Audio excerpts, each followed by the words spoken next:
Hello everyone, welcome back to our YouTube channel. Today we will be discussing about one of the most rarest questions that hardly anybody asks, but it is a question that should be asked more and more by a lot of aspirants throughout, because I personally feel that this particular part is neglected by a lot of aspirants, as a result of which what happens is they're not really able, they fell short, basically they fall short of marks, and also your confidence basically gets shattered when you do not focus on all the aspects of the paper rather than just focusing maybe on the general studies or maybe on the optional paper, because obviously it's an all India examination, UPSC Civil Services, thus each and everything has to be taken in consideration, because it's again one of the most difficult papers in our country today that we're talking about. So your preparation also has to be till that level that will help you achieve great feats, right? Okay, so talking about the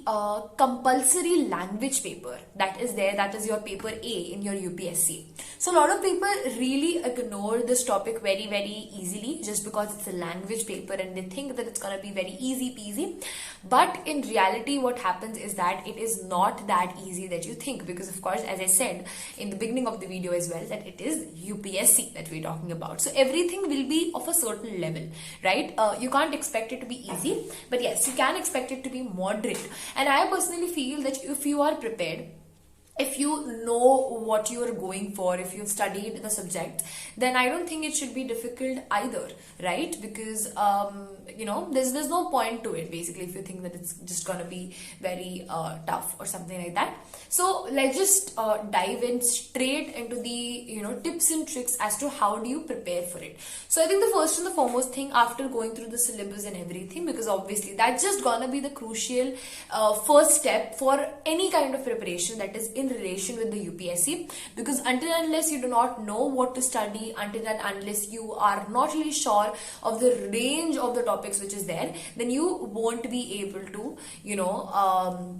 understand the fact as to where do you stand amongst everyone, right? So I think that's there.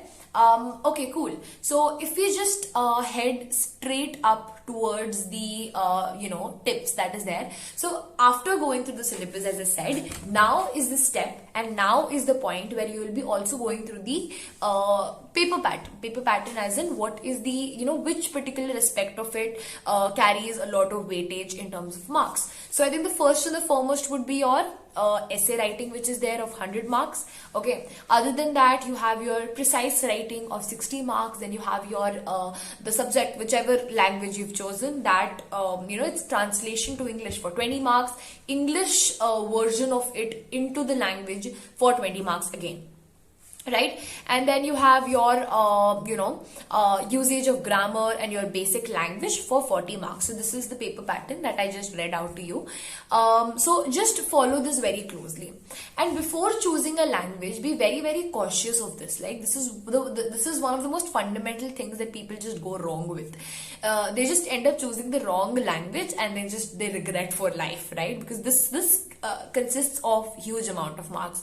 So while choosing your while choosing your subject, be sure that you know about the subject from beforehand. Maybe you could, supposingly Sanskrit or French so is not an Indian language paper, but again, let's just take the example of Sanskrit.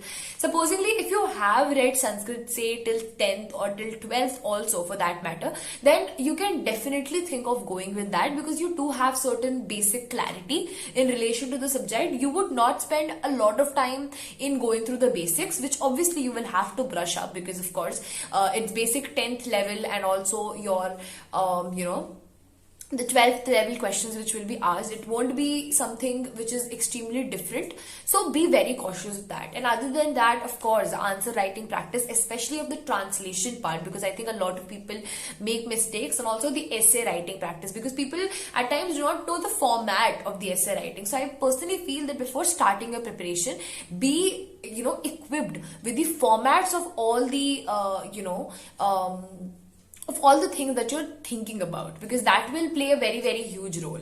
Other than that, of course, as I always say, the mindset should be clear that okay, this is the compulsory paper, I need to work hard on it, and not just take things for granted, because that will, help you go far in life, right? Other than that, I wish all the aspirants all the best, and of course you guys will do well.